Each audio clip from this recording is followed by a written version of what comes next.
I am the despised supporting male character in this novel. After failing in my attempts to win them over, I am consumed by a desire for death. All I want is to return to my original world as soon as possible. Yet, once they realize I have truly lost the will to live, those who once betrayed me start coming back. They beg me not to die, not to leave them just like that. But me, I let go of them long ago. Chapter 1. I failed to win over the novel's hopelessly devoted second female lead. I had tried to change her fate, to stop her from committing suicide over her unrequited love for the protagonist. But she still walked away from our engagement party the moment she got a call from him. When the crowd dispersed, I found myself alone on the rooftop terrace of the Yi family's high-rise. My mind was fixated on a single question for the system: if I destroyed this body, could I finally return home?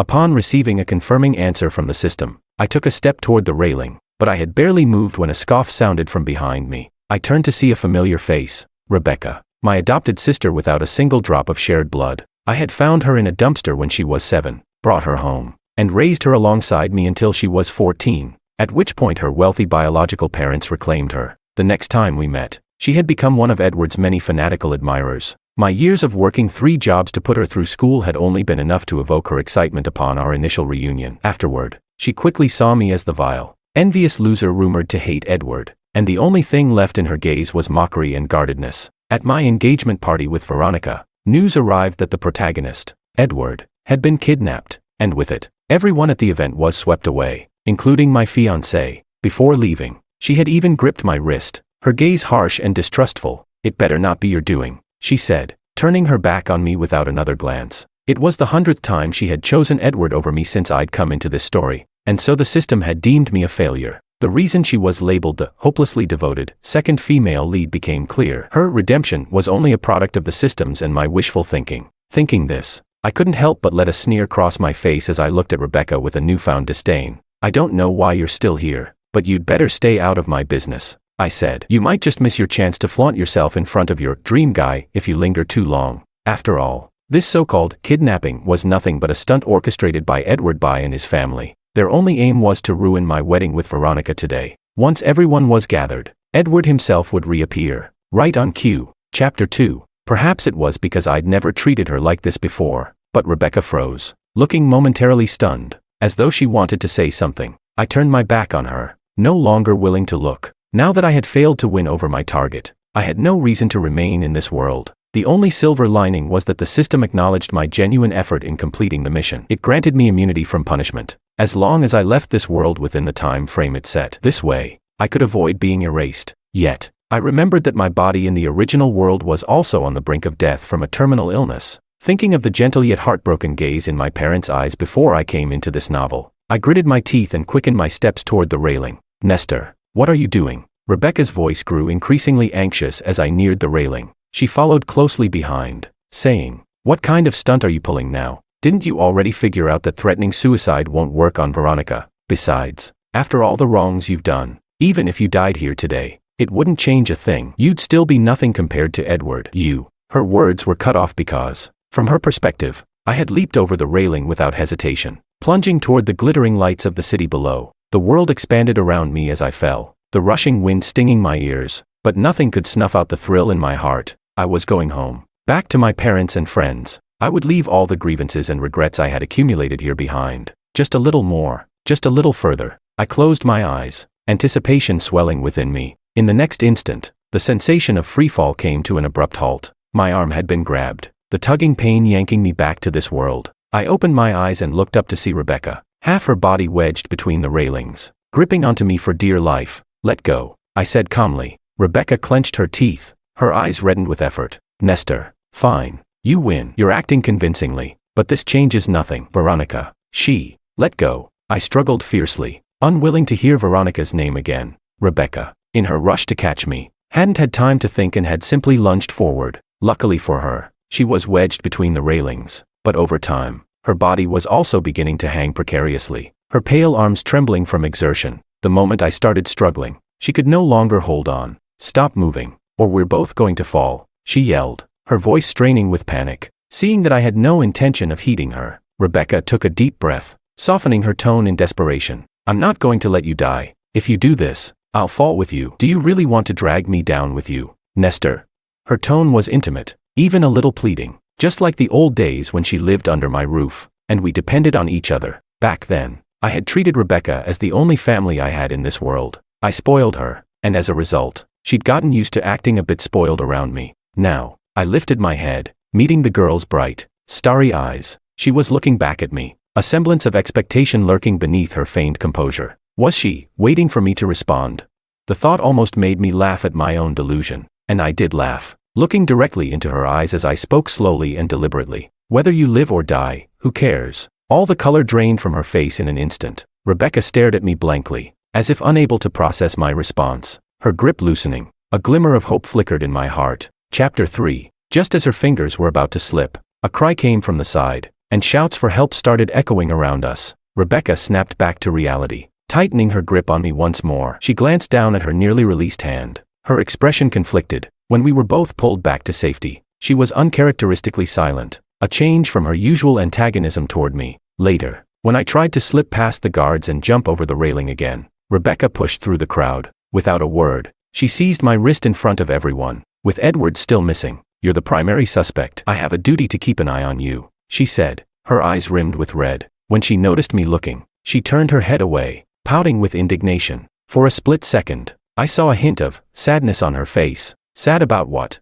I let out a bitter laugh. Rebecca was once the only daughter of the Song family, abandoned by her parents' business rivals, a girl forced to survive in the slums, bullied by other kids, chased off by vicious dogs. With nowhere left to go, she had hidden in a pile of trash in a dim alley, enduring the stench of rotting garbage in the middle of a sweltering July. Afraid to take even a single step beyond the safety of that alley, there she'd waited, a small, crumpled figure, among rats and cockroaches, awaiting decay. Her one act of courage had been to call out to me, a boy passing by after school. Afterward, I took her out of that trash heap, cleaned her up, and dressed her in clothes my mother had left behind, altered to fit her. I was only 12 then. Sharing the community welfare allowance meant for one between the two of us. When I first arrived here, I hadn't even remembered I was a transmigrator or a player in a game. I had no cheats or advantages. To ensure that Rebecca had books to read and meat to eat, I scoured the streets for bottles after school, and on weekends, I washed dishes at a small diner. Underage workers are kept hidden, so I earned far less than the others. It took 4 dishes washed to earn a single penny.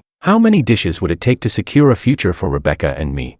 I didn't know. I simply picked up each dish, rinsed, scrubbed, and repeated. Numb to the process, the diner's stifling back kitchen, the whirring Nestor fan, and the thick grease stains were the markers of my childhood. I once asked Rebecca why, of all the people passing by that alley, she had called out to me. The young girl had smiled up at me, her face beaming. She said she had chosen me after watching for a long time, believing that, out of everyone, I was genuinely kind. And now, this same Rebecca, after being taken back by her birth parents at 14, had never contacted me again. The one who once claimed to believe in my kindness had, after only a few moments' hesitation, chosen the protagonist's side whenever we clashed. She'd loudly condemned me, expressing her disappointment and disdain. Thanks to her insistence on keeping watch over me on Edward's behalf, I had no chance to attempt suicide again for the entire return trip. She had even called several bodyguards to keep an eye on me. After seeing me jump without hesitation twice, she finally realized that I wasn't bluffing. I genuinely wanted to die. Her attitude toward me softened considerably. On the way, she even tried to patiently console me.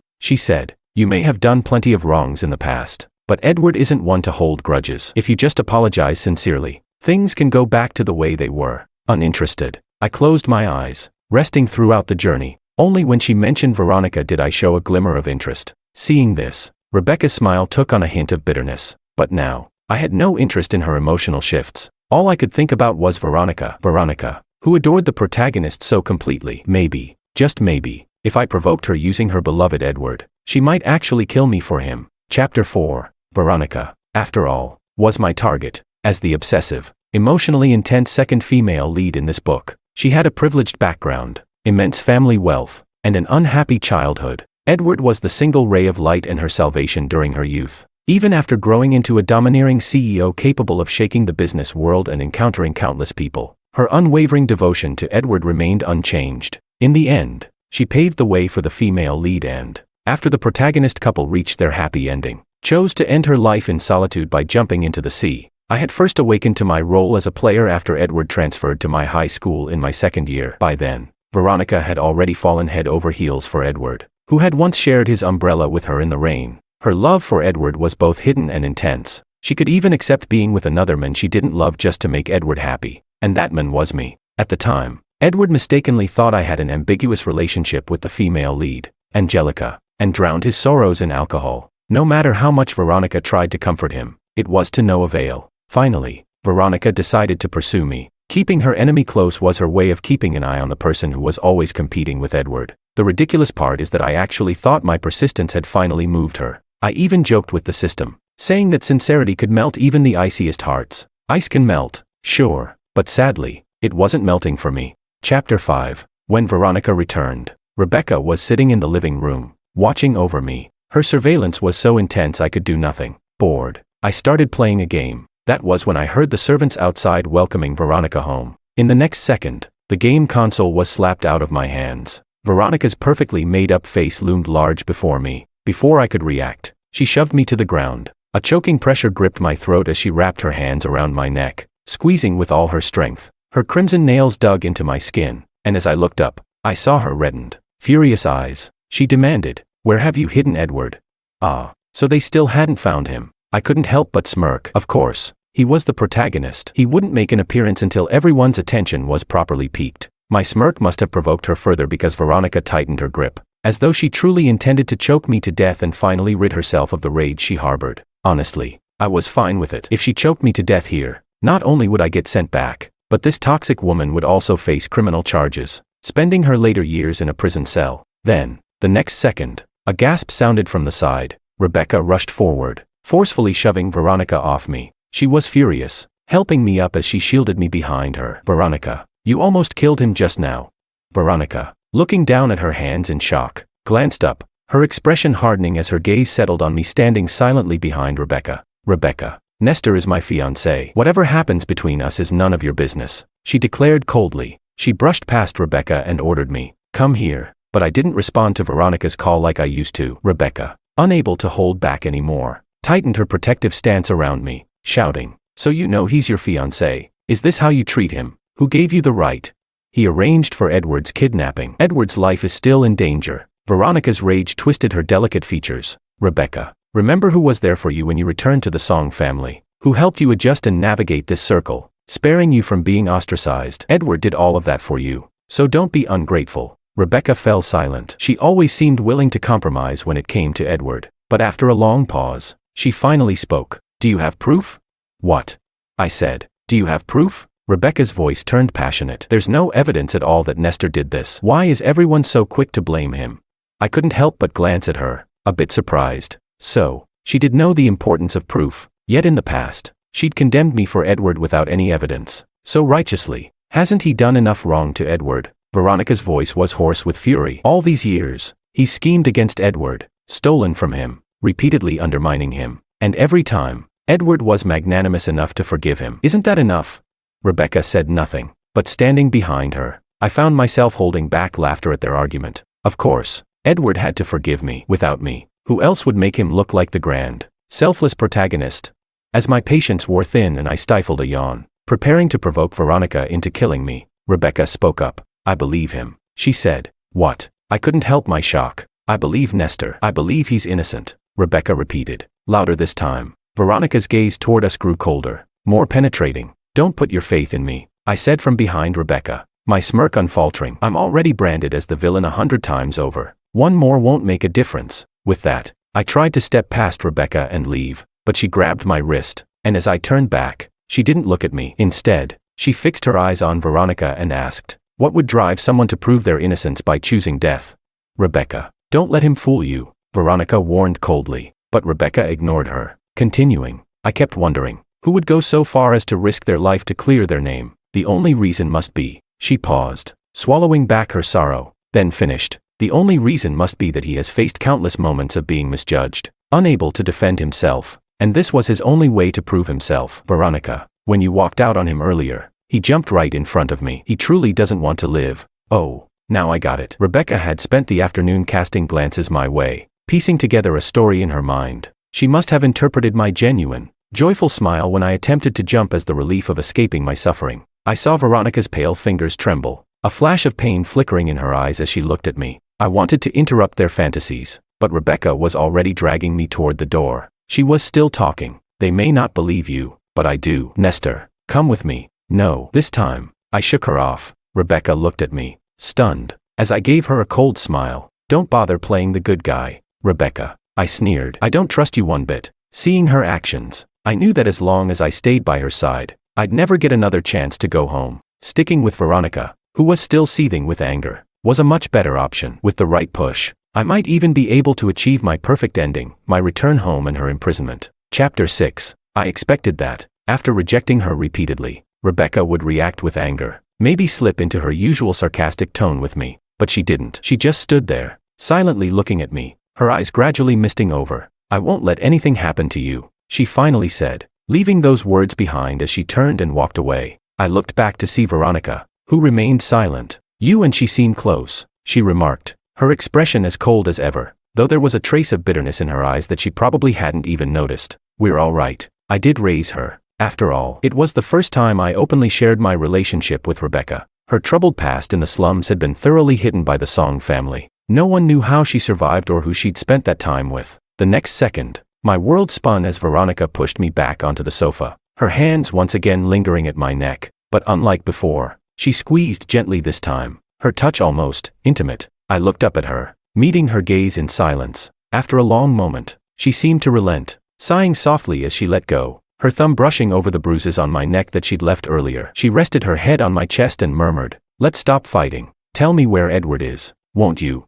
For a brief moment, I thought I saw real emotion in her eyes, the kind I had glimpsed when she once asked me to marry her, holding a ring. Back then, she'd said, "No matter what happened before, as long as you're good from now on and don't do anything wrong, we'll be happy together." But I had already realized that she'd only pursued me to bring happiness to Edward, so I'd given up on her by then. Still, for the sake of the mission, I swallowed my humiliation and accepted the engagement ring she offered to me, but in her heart, meant for someone else. As she slipped the ring onto my finger, Veronica had smiled in relief. She'd even kissed me passionately amidst the crowd's cheers, though moments later, she'd left for Edward after hearing news of his car accident. And now, looking at her face once again, I allowed a smile to creep across my lips. Veronica's eyes lit up, her tone rising with a hint of hope. "Nestor, won't you just listen to me this once? I won't pursue what you did this time. If you stop hurting Edward, we can finally be happy together. In your dreams." My words cut through her speech, as if that would happen. "Veronica, do you think this is some fantasy where we all live in harmony? If you're so capable,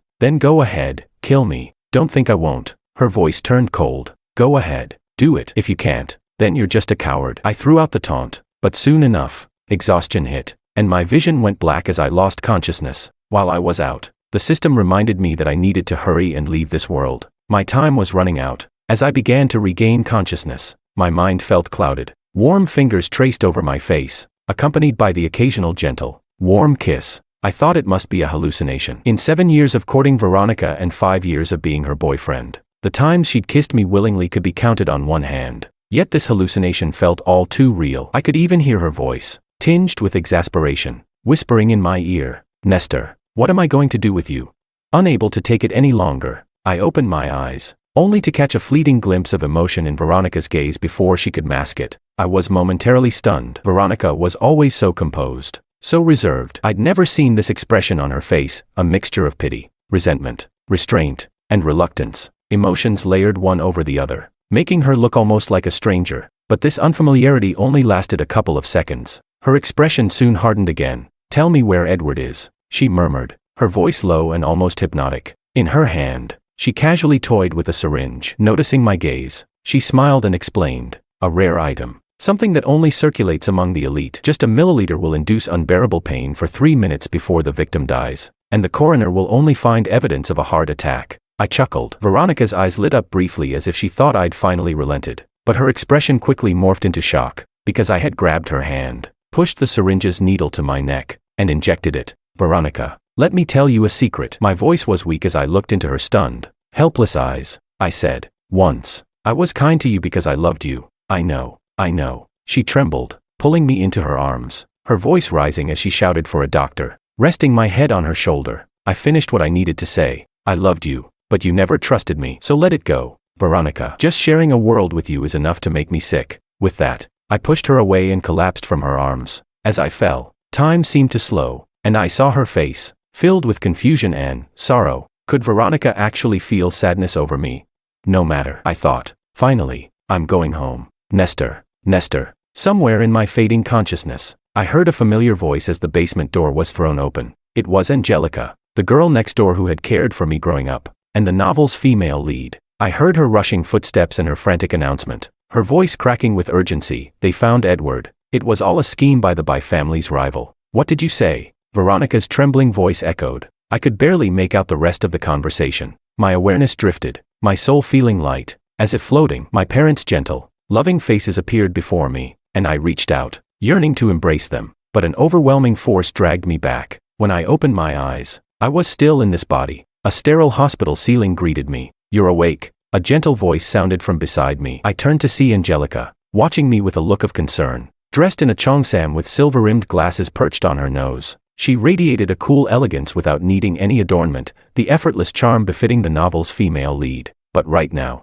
I had no interest in anyone else. Only one question filled my mind. Why am I still alive? My voice was heavy with disappointment. The hand she was using to peel an apple paused. After a long sigh, she set the apple down and came closer, tucking the blanket around me with care, looking down with a gentle expression. I've explained everything to them. Veronica feels too ashamed to visit you. It was all a misunderstanding. They were all in the wrong. Don't think too much about it. As she spoke, she reached out, softly ruffling my hair. No matter what, you still have your big sister here. I lay under the blanket, watching her actions, unable to stop the bitter smile from crossing my face. Well then, sister, maybe your boyfriend should apologize in public for all the rumors he spread about me implying I was the culprit. Angelica's face froze, and this time, she had no response to give me. Chapter 7. Angelica had always been the one in this world who seemed to defend me the most. At least, that's how it appeared on the surface. When I was a child, my parents in this world hadn't yet passed away in a car accident. Our families were neighbors then,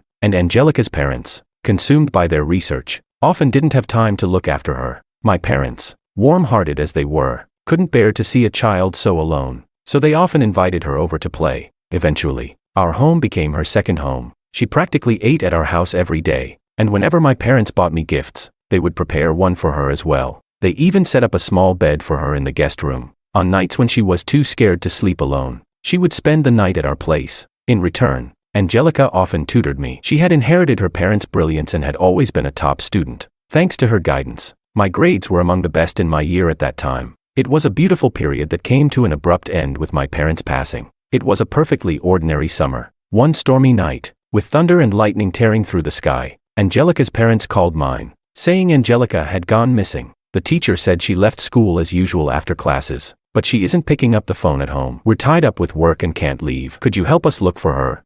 As my parents received the call from Angelica's father, I was leaning by the window, watching the storm with an inexplicable sense of dread in my heart. Mom tried to persuade Dad not to go, pointing out how dangerous it was to go out in such rare, extreme weather. But their worry for Angelica outweighed their concern for danger. After all, she was practically family. That night, their car skidded off the wet road into a river, and it wasn't until the storm cleared the next day that anyone found them. And that was when Angelica reappeared. She wore brand new clothes, looking lost and uncertain as she stood in front of me, who had just dashed out in tears after hearing the news. Later, I asked Angelica where she had gone that night. She remained silent for a long time before finally telling me that she had been escorting a lost little boy home that night. The boy lived in one of the city's wealthiest neighborhoods, and Angelica had walked a long way with him until they finally found his family's servants. By the time she tried to return, a torrential storm had begun, the thunder and lightning preventing her from continuing on. At that point, the boy she had helped warmly offered her a place to stay and invited her to spend the night. The next day, his family's driver took her home, but by then, everything had changed. When I heard this story, I'd asked her, red-eyed, why she hadn't called if she'd decided not to come back. She knew my parents' phone numbers by heart. She knew they'd worry, so why hadn't she said a word? Angelica didn't know how to answer and could only keep apologizing. Afterward, her family quickly moved away, and I, left without any guardians, ended up in the slums. Years later, after binding with the system and regaining my memories, I finally understood the truth. The boy Angelica had walked home that night was none other than Edward, and thus the fated meeting of the male and female leads began even earlier than I'd known. While my parents struggled to see through the rain, calling her name as they navigated the storm, Edward had proudly shown her around his opulent toy rooms. Hand in hand, young Angelica, enraptured by these new luxuries, had forgotten everything else. By the time she remembered, my parents were already lost, entombed in the cold river as they searched for her. Our family should have left her world then, leaving Angelica to grapple alone with her guilt until she gradually moved on with Edward's comforting presence. But I awakened and reappeared in their world. In an effort to get close to Veronica, I had worked my way into their high school, only to meet Angelica again. Years later, she still called herself my sister. Her childhood guilt had left her obsessively protective, unwilling to hide her favoritism for me. The once cool girl now wanted nothing more than to keep me close, to make up for her debt. But she had forgotten that we weren't actually siblings and that her overly intimate gestures could be misinterpreted. That was when Edward began to resent me, as he and Angelica reached an age when they should have been exploring their feelings. My presence drove a wedge between them. Angelica's excessive attention toward me left Edward unable to secure her affection. So he turned against me, despite my explanations and outright refusal of Angelica's guilt-ridden attentions. Nothing changed. So when Edward found out about my feelings for Veronica, he deliberately pursued her as well. The more Angelica focused on me, the more he sought Veronica's attention. Veronica loved Edward. Edward loved Angelica. Angelica chased after me, trying to atone, while I sought to save Veronica. We were all trapped in this twisted circle. Edward grew impatient, seeing me as a thorn in his side but unwilling to ruin his image in Angelica's eyes. He staged one situation after another, using every possible means to isolate and expel me from their world. As the protagonist, he merely needed to lift a finger, and the entire family backed him. And I had only myself and a system that sighed. Why is the protagonist like this? In the end, I became notorious, and Edward drifted further from his own character as a noble, magnanimous hero. This time, he falsely accused me of hiring people to kidnap him. Angelica, somehow, convinced him to admit that the incident was orchestrated by his family's rivals. I didn't know how much she knew, so I changed my question. If I told you only one of us could live between Edward and me, what would you do? Nestor, don't say such foolish things, she pleaded, giving me a bitter smile. Tell me what you want. I'll make it happen. I lay back, smirking. Then kill me. Angelica paused for a few seconds. That's the one thing I can't do. Anything else? Then make Edward kneel and apologize. If you won't kill me, I swear I'll kill him. Nestor, her voice, usually so composed, now edged with anger. Edward only did those things because of me. If you want to hate anyone, hate me. The next moment, she realized she'd said too much, looking up with a face gone pale. Too late. So, Angelica, you knew all along. I laughed coldly, feeling my last shred of hope slip away. Nestor, she faltered, desperately searching for words, but nothing came. Of course, she couldn't say it. She couldn't admit that she had known the truth all along, standing by, watching, as I was wrong time and time again. When Edward accused me of stealing his branded watch, I opened my bag to prove him wrong, and he pulled out doctored surveillance footage to frame me. Later, others stepped forward to accuse me of selling the watch. They had forged a transaction record, transferred money into my welfare account, and fabricated a case against me, branding me a thief throughout high school. And you knew all of this, Angelica. I laughed even as tears rolled down my face. This time, I felt true disappointment. If my parents could see this, the person they had died for, how would they feel? Angelica, my neighbor and childhood sister, her once proud posture now crumbling with every word I spoke. Chapter 8. Back when I was publicly bullied at school under a host of false accusations, I would look at the angry faces around me, vowing to reveal the truth someday. But how could I, alone, ever stand up to the powerful family, who orchestrated everything for Edward? Every time I tried to explain, I'd be met with a deeper pitfall. All I could do was watch as the misunderstandings piled up. If you'd spoken up even once back then, maybe they'd believe you. Even if they wouldn't believe me, you can defend him all you want, but am I not a person too? Did I deserve all this? I looked at Angelica, speaking each word deliberately. Her hands shook as she tried to reach out, as she used to, but I pushed her away. Angelica, who are you loyal to? I laughed through my tears. Stop it, please stop. She hunched over, shaking as a fit of coughs racked her body, but I ignored her, continuing. You wanted to make it up to me, yet you also protected Edward. You tried to have it both ways but failed at both. I must have been cursed to know someone like you. Suddenly, Angelica slapped herself hard, her glasses flying off, and her pale face marked with 5 distinct fingerprints. She trembled, unable to defend herself. Finally, the once proud woman knelt on the cold hospital floor, her voice hoarse as she said, I was wrong. Nestor, I wanted too much. I failed both you and Edward. Tears rolled down her face as she looked up at me, her gaze shattered, nearly desperate. What do I have to do to make you forgive me? Please. Nestor, your parents are gone. I just want you to keep living. She reached out, trembling, trying to touch the hem of my clothes, her body convulsing from the memories that tormented her. But I only stepped back, looking down at her. Angelica, I'm no fool. I'm done with your empty promises. With that, I turned and left the room. She collapsed onto the floor, gasping, her face flushed as she struggled for breath, still trying to call me back. Nestor, she forced a faint smile. Can't you forgive your sister?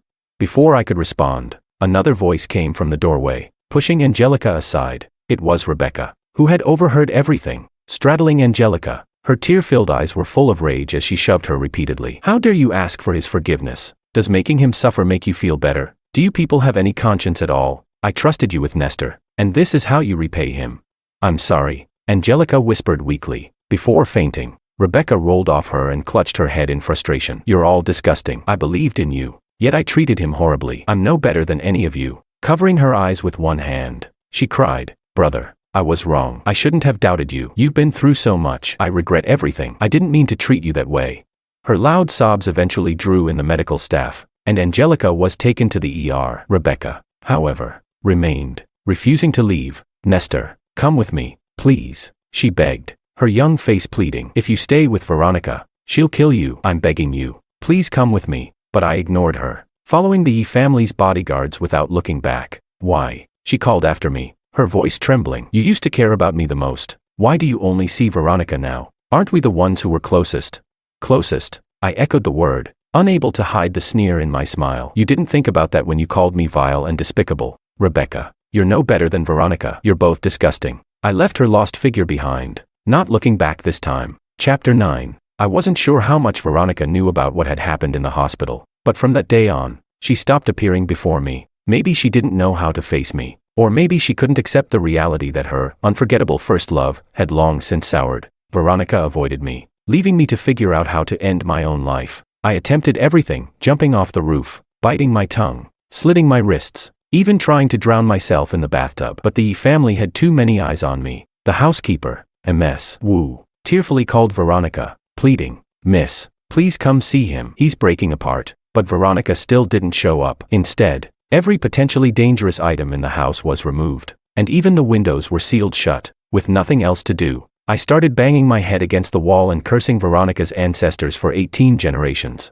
Veronica didn't get angry. Instead, she subtly let the household staff drop hints that she hadn't been looking for Edward these days. She also started sending me gifts, luxury car keys, watches, ties. Each day, a different gift appeared on my bedside table. I threw them out, and she just kept sending more. Sometimes, if I woke up early, I'd even catch a glimpse of her hurriedly leaving my room. This standoff between Veronica and me dragged on, with the system reminding me to hurry up. I told it not to worry, someone would break first, and that someone was Rebecca. She came to the family estate multiple times, trying to take me away, even going so far as to alarm the elders of the Song family. She threatened them with her own life, demanding they intervene to get me away from Veronica. Veronica ruled the family now, and when she was stubborn, she wouldn't yield to anyone. The two families clashed, creating a nasty public rift, and at one point, things got so ugly that they nearly severed ties altogether. Finally, Rebecca threw down the gauntlet in front of Veronica. She said, if I hadn't been taken away back then, you wouldn't have a place by his side at all. You're just a thief who picked up something you don't cherish. Her words finally provoked Veronica. That night, I was half asleep when I suddenly felt a warm body press against me, accompanied by the strong smell of alcohol. I opened my eyes to find Veronica's face, filled with grievance. I had never seen her like this, clinging to me like a discarded puppy, holding my hand tightly against her flushed cheek. Honey, she said, my love for you is stolen. She murmured pitifully. She said I don't cherish you. I didn't mean to. I just didn't know how to face you. Veronica, I'm not your husband. You walked out on our engagement ceremony the moment it started. I'm not even your fiancé. I coldly interrupted. My words stunned her, her body freezing midair. The haze of drunkenness slowly fading from her eyes as clarity returned. But then she chose to pretend nothing was wrong, clinging to me again. No, my Nestor loves me. He'll be my only husband. But I just looked at her coldly. Veronica, you're not young anymore. Stop playing these games. If you had the same loyalty to Edward that you did before, I might still have some respect for you. At last, my words angered her. She slammed a fist into the pillow beside me, her hand sinking into the soft down feathers. After a long pause, I looked up and met her bloodshot eyes. What do you expect me to do? My parents only saw me as a tool from birth. If it hadn't been for Edward, I wouldn't have survived. What am I supposed to do? She screamed, her voice laced with despair. After a moment, her tone softened again, as if she'd found new resolve. In the end, you're still to blame for all the wrongs you've done. But it's okay, Nestor, I forgive you. She was unhinged. I looked at her coldly as she struggled with her pain. Yes, he's innocent and wonderful, so why didn't you marry him? Or were you unwilling?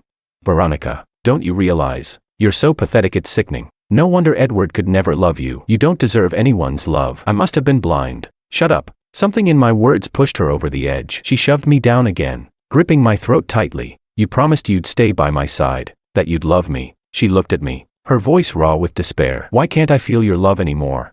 She screamed, her voice trembling with fear and helplessness she didn't even realize, her tears blurring her vision as she searched my face for any trace of affection. My face flushed red as I struggled for breath, but I just sneered at her. Yes, that's right. Choke me when I'm gone. You can face the consequences. But just before I suffocated, she came to her senses, abruptly releasing me. You're trying to make me kill you. You'd rather die than stay with me. For a moment, her once proud posture seemed to collapse, leaving her looking utterly defeated. She bent over, coughing, and then started to mutter to herself, as if to reassure herself. No, you still love me, Nestor. You're just mad at me. I'll make it up to you. She leaned forward, clutching me tightly. Let's get married. Okay, we'll live happily. Just the two of us. No one else. Her voice was thick with tears, soaking my shoulder. I pushed her away and slapped her hard. Veronica, if you want to kill me, just do it. Spare me the nauseating talk. The slap left her stunned. Her face turned to the side. Finally, she stood up in silence.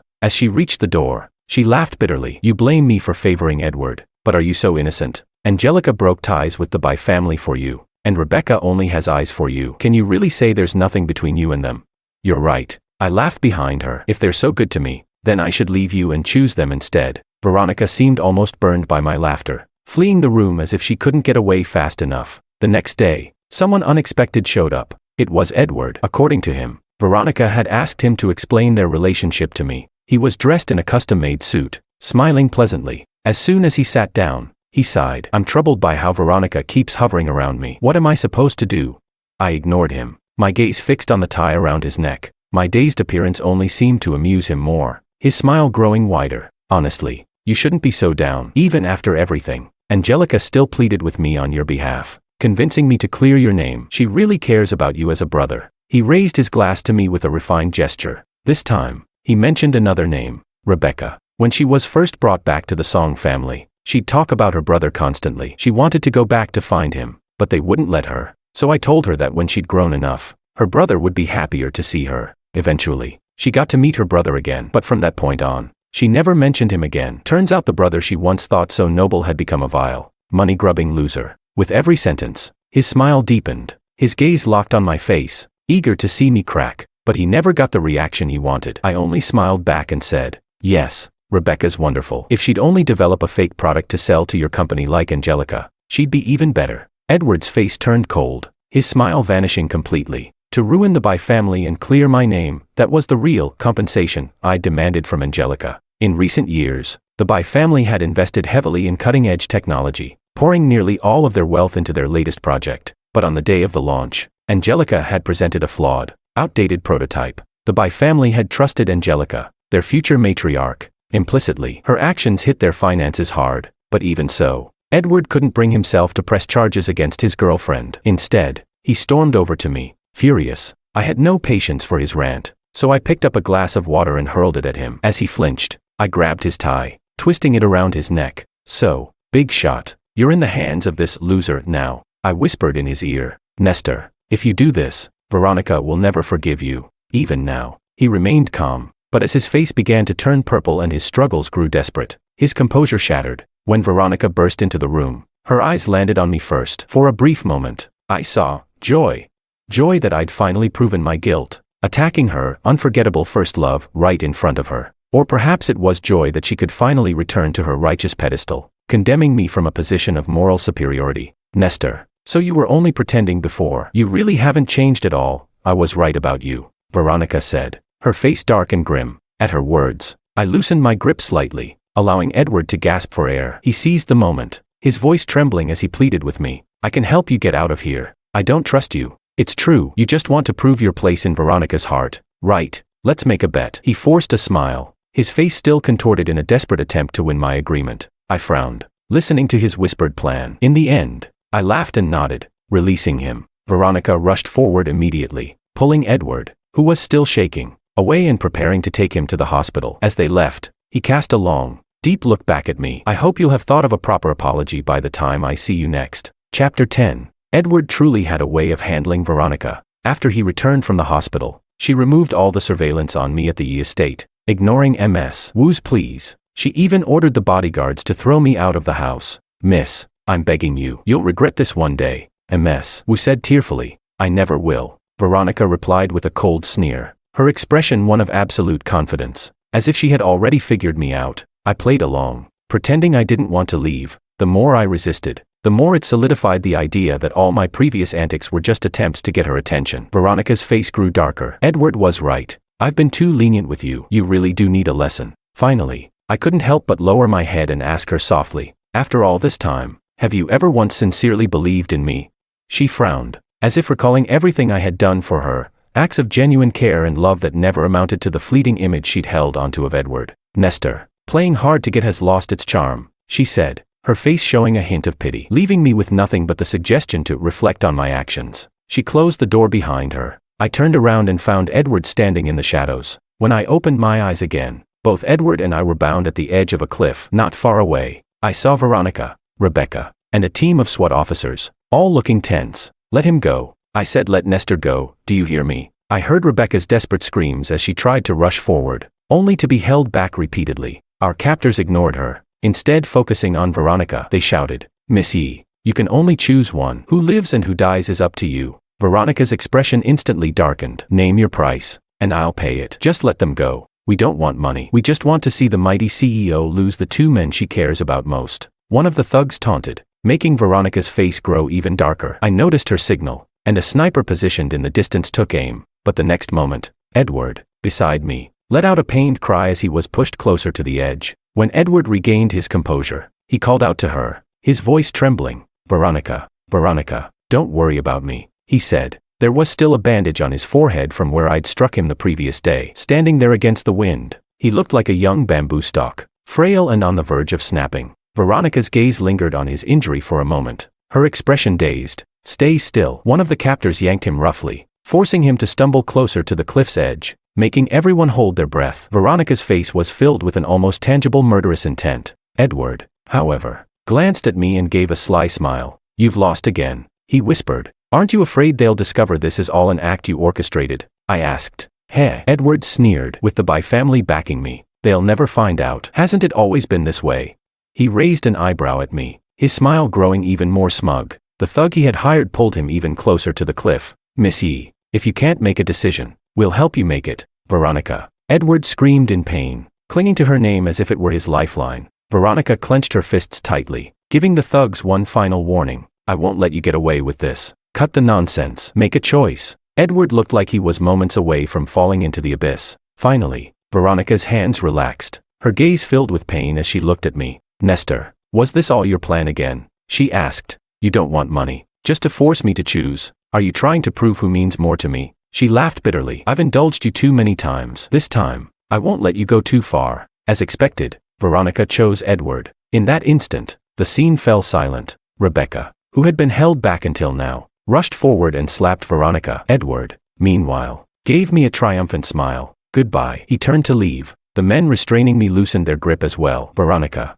barely perceptibly, sighed in relief. Nestor, stop using these childish tactics to test me. But her words stuck in her throat. I deliberately stepped back, moving to the edge of the cliff. With one more step, I would fall, disappearing into the ocean below. Nestor, Veronica called my name in a trembling voice. Brother, don't throw your life away for these people. Rebecca, held down on the ground, was crying uncontrollably. Come back, brother. Let's live our lives together. I was wrong back then. I shouldn't have let jealousy drive me away. I should never have left you to this horrible woman. But I only shook my head gently, looking at them with a calm gaze. Veronica, this is the 101st time. What?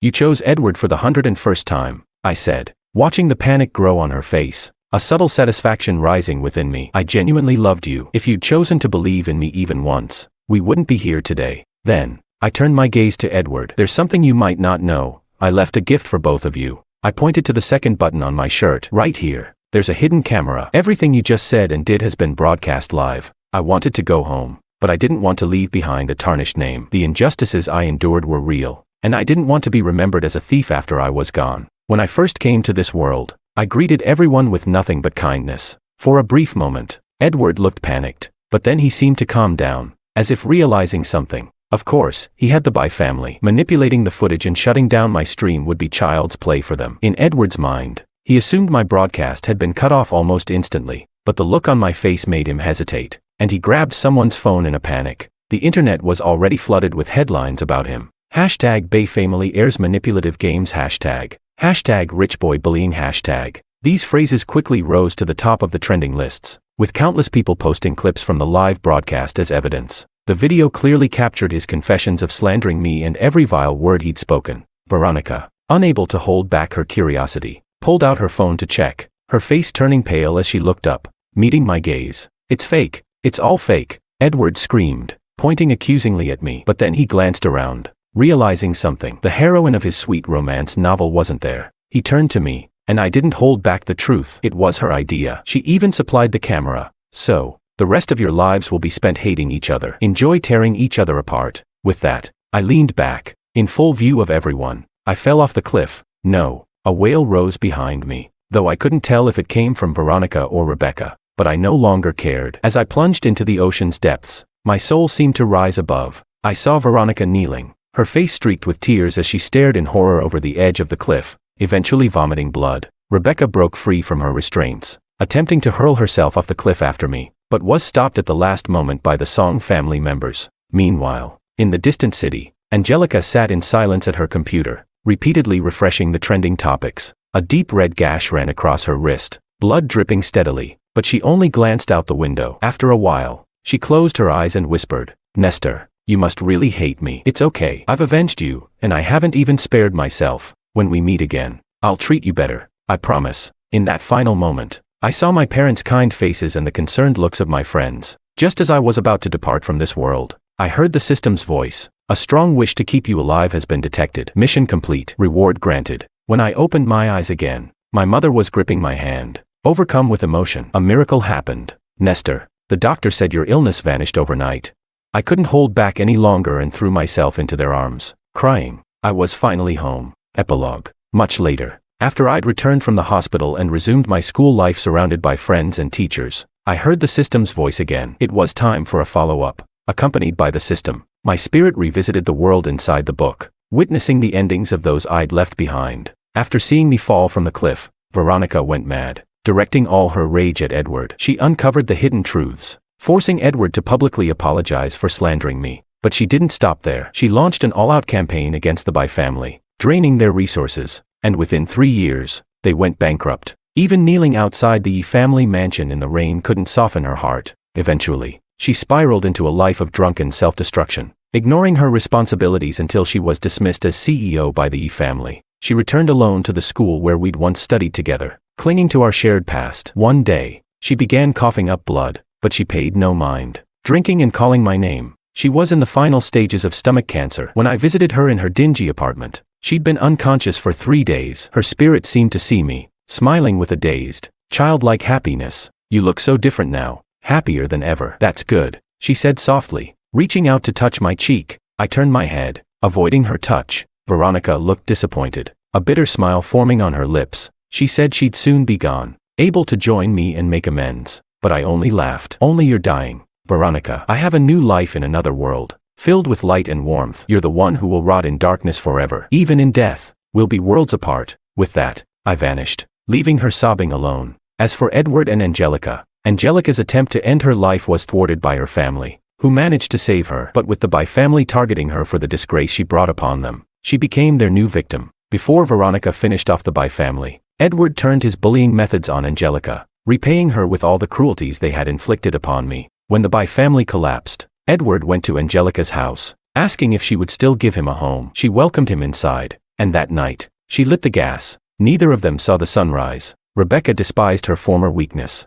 but after breaking away from the Song family, she moved to a remote mountain area to teach, disappearing from the world. When she saw me in her dreams, she was overjoyed. "Brother, I've learned to help others, just like you did. Are you proud of me?"